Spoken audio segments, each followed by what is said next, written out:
Notre sensibilité de parents et de professionnels de santé ou d'éducation nous ont menés vers notre engagement associatif de soutien aux familles touchées par les troubles du neurodéveloppement.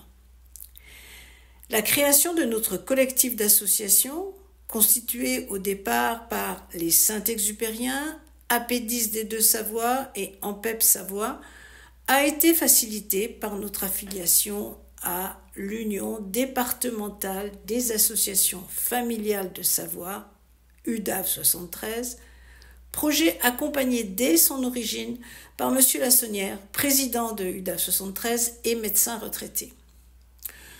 Le projet a été rejoint par d'autres associations et est soutenu financièrement et moralement par plusieurs acteurs importants. Notre site est notre maison virtuelle et a reçu depuis sa création le 20 novembre 2023 plus de 40 000 visites. Notre projet a rejoint par un heureux hasard le calendrier du plan gouvernemental Troubles du neurodéveloppement 2023-2027, publié fin novembre 2023. Avec les engagements du plan, nous avons alors pu vérifier notre place d'association, en mesure d'informer pour mieux repérer, de rassembler pour mieux soutenir, de sensibiliser pour mieux faire évoluer la société. De plus, notre projet semble aller dans le sens du développement de la démocratie sanitaire mise en place depuis la loi de santé 2017. Notre projet est constitué de 2 axes. La partie visible permet de rassembler en présentiel et webinaire dans le même espace-temps des parents, des jeunes et adultes concernés, des professionnels d'horizons divers. Notre messagerie s'adresse à 2700 contacts, dont 60% représentent des familles ou personnes concernées. Ces différents publics, tous parties prenantes des troubles du neurodéveloppement, ont peu l'occasion d'entendre le même discours et de s'entre-écouter, exprimer leurs interrogations et difficultés, comme cela est possible lors des échanges que nous avons après chaque conférence. Nous gardons mémoire de ces moments particulièrement forts avec l'article compte-rendu et puis les nombreuses et courtes vidéos des questions-réponses du public. La partie invisible consiste à faire émerger des solutions grâce aux liens que nous tissons avec les familles et personnes concernées d'une part et les structures professionnelles et institutionnelles d'autre part. Ceci afin de gagner en temps, en communication et efficacité, en cohérence et argent public, et surtout aller dans une même direction d'accompagnement gratuit. 3 valeurs nous semblent essentielles: solidarité, transversalité et coopération.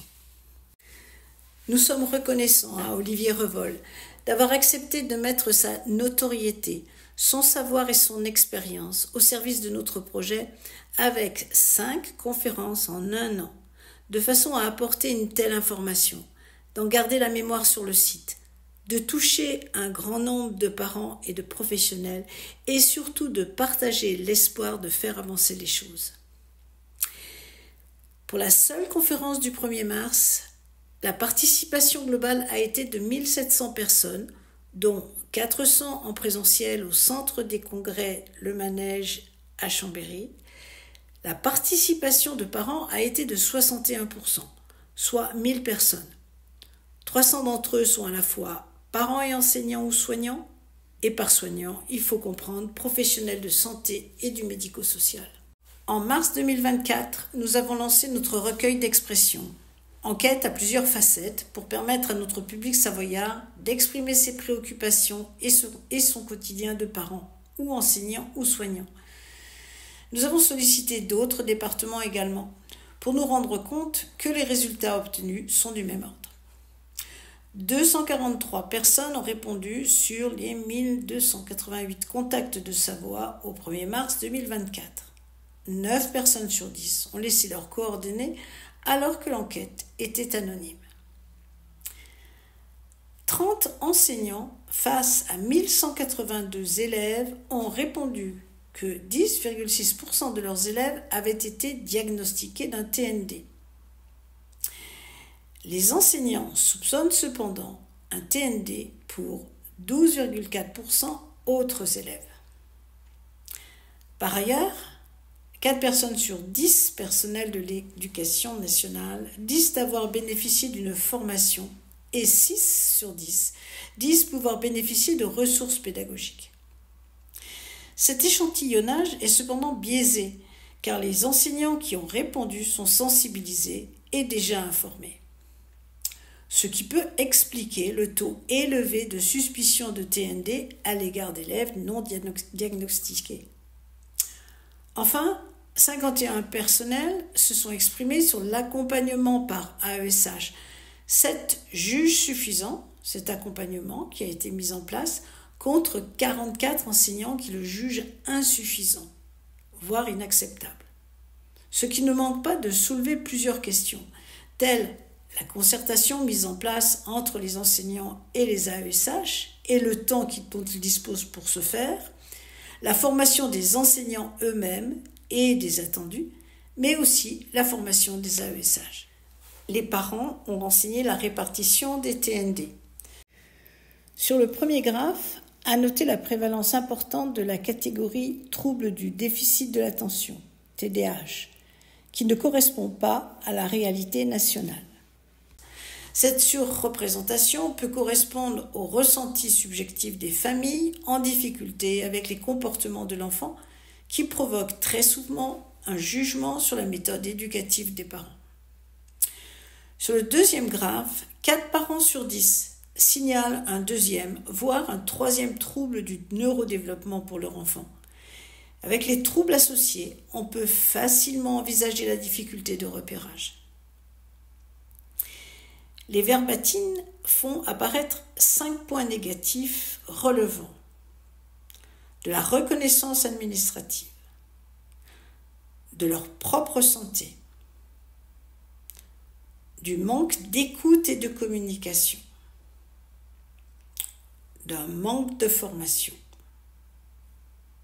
et des coûts financiers.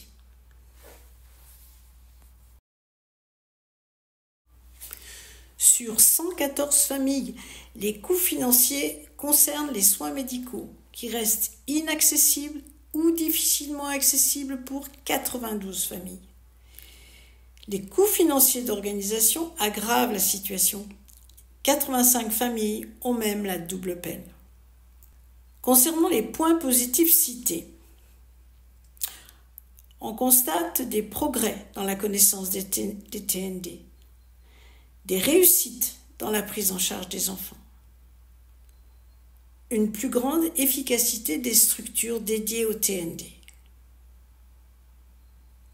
Les parents qui ont noté ces évolutions positives sont ceux dont les enfants sont pris en charge. Nous avons proposé aux parents d'adresser leur message au monde de la santé. Ils expriment le besoin d'être aidés dans l'observation du repérage des troubles, le besoin de bénéficier de parcours de soins coordonnés, le besoin de l'intervention de différents professionnels de santé dans les écoles, le besoin d'une prise en charge financière automatique et élargie. Plusieurs parents remercient les professionnels du monde de la santé. Il est intéressant de constater que les demandes des parents au monde de la santé correspondent à plusieurs des propositions de la commission interministérielle troubles du neurodéveloppement. Les parents se sont adressés au monde de l'éducation. Ils demandent une meilleure connaissance et reconnaissance des TND par les enseignants. Ils souhaitent leur aide dans l'observation de l'enfant en vue du repérage. La présence des AESH auprès de l'enfant est exprimée avec angoisse et sentiment d'urgence. Plusieurs parents remercient les enseignants. Le bilan de notre recueil d'expressions est un peu mitigé. Aspect intéressant. Le TDAH est au premier plan des préoccupations des familles. C'est aussi le nôtre, car en Savoie, il n'y a pas d'association TDAH active.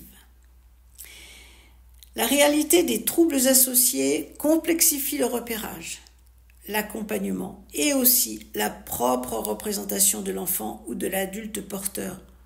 On sait que les troubles associés augmentent la vulnérabilité. Cette enquête a permis aux parents de s'exprimer et d'être acteurs. Ils comptent sur nous pour leur communiquer le résultat de leurs efforts et de participation. Cependant, au regard des enjeux que les TND représentent, le taux de réponse de 19% nous semble un peu insuffisant. De ce fait, nous n'avons pas pu exploiter certains items et nous le regrettons. Interpellés par la prévalence du TDAH, nous nous sommes rendus au premier congrès de la Société française du TDAH où nous avons entendu le propos introductif de Dr Étienne Pott, délégué de la commission interministérielle. Nous allons vous en faire entendre 2 extraits. Petite parenthèse, la Société française du TDAH a accepté comme membre l'association Les Saint-Exupériens, coporteuse du collectif, ce qui nous assure l'accès à une information juste et scientifique et la participation à des temps de rencontre. Je le dis d'autant plus tranquillement que je suis médecin moi-même, on ne peut pas, dans tous les territoires, considérer que seuls les médecins porteront le repérage. Tout d'abord parce que les premiers acteurs du repérage sont bien souvent les parents, quel que soit le trouble du neurodéveloppement, mais aussi des équipes scolaires, pluridisciplinaires, qui sont tout à fait à même de porter un repérage et d'orienter. L'enquête l'indique. Nous l'avons entendu au téléphone lors de nos écoutes. Nous l'avons lu, y compris dans les nombreuses questions déposées au moment des inscriptions aux soirées. Les parents sont en réelle difficulté. Comment peuvent-ils alors être les premiers acteurs du repérage?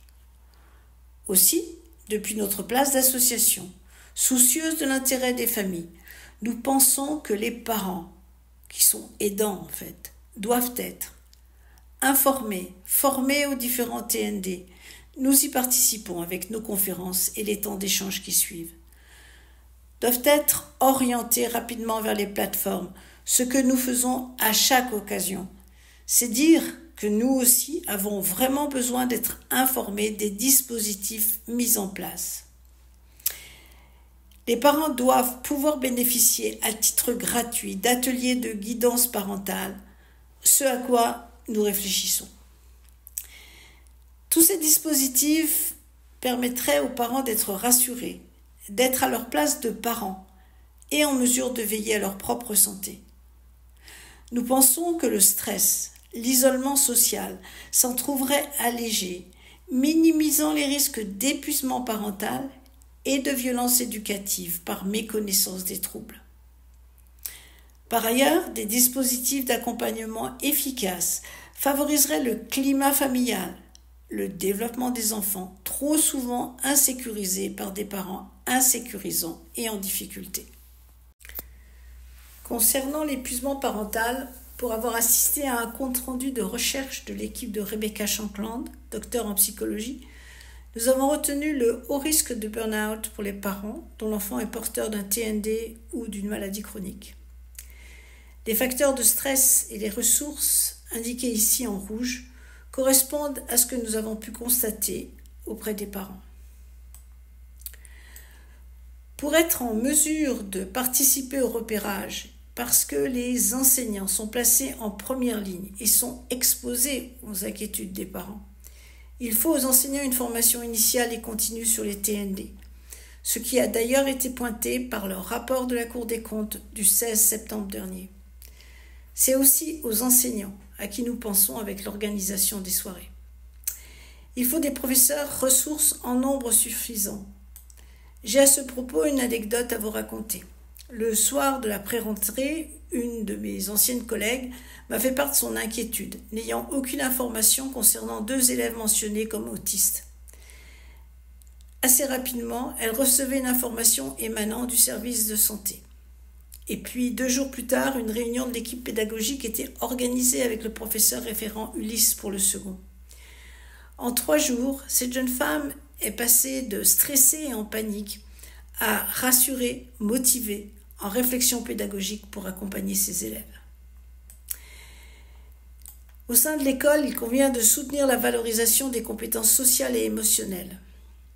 En réponse à la demande de Gabriel Attal, ancien ministre de l'Éducation nationale. Les dispositifs d'autorégulation au bénéfice des enfants porteurs de TND s'inscrivent dans cette sensibilisation généralisée et volontaire de la qualité du climat scolaire et de la relation. 62 établissements en France expérimentent en primaire et secondaire cette année, et ces dispositifs qui associent des éducateurs et professionnels de santé au sein des établissements. Sans être en mesure de rentrer ici dans les détails, les dispositifs d'autorégulation représentent un véritable changement de paradigme éducatif qui, associés aux compétences sociales et émotionnelles pour tous, tendent à s'intéresser à l'enfant lui-même, à son développement et son épanouissement, nous rapprochant ainsi du mode relationnel des systèmes scolaires anglo-saxons et nordiques. Nous aurons réussi notre pari si dès cette fin d'année, les familles et les enfants en France auront compris à qui s'adresser pour un avis simple et à qui s'adresser ou auprès de qui être orienté pour un avis plus complexe. On retrouve dans les propos d'Étienne Pott la demande de parcours coordonnés et lisibles demandée par les parents. Pour cela, nous appelons de nos vœux la formation de médecins généralistes en vue de leur rôle de chef d'orchestre, pour reprendre l'expression d'Olivier Revol. Des groupes de travail TND dans les différentes CPTS et maisons de santé où des professionnels pluridisciplinaires proches de la population ont toute facilité à travailler ensemble. L'identification des professionnels et structures par territoire et département pour les familles en serait facilitée. La question d'accès au remboursement des soins est également un sujet important pour les familles, plus particulièrement les familles monoparentales. Quant à nos projets, on peut déjà parler des ateliers de prise en main d'outils informatiques de AP10D2 Savoie, qui sont financés pour 3 ans grâce à un appel à projet ARS. Les projets que nous avons préparés pour 2025 gagneront en efficacité, répondront à l'engagement 6 de sensibilisation de la société et l'engagement 3 de repérage facilité par les parents, enseignants et coéducateurs, si la communication de ces événements est partagée par tous les acteurs. La raison de la programmation déjà bien avancée est qu'il nous faut 6 mois à 1 année d'anticipation.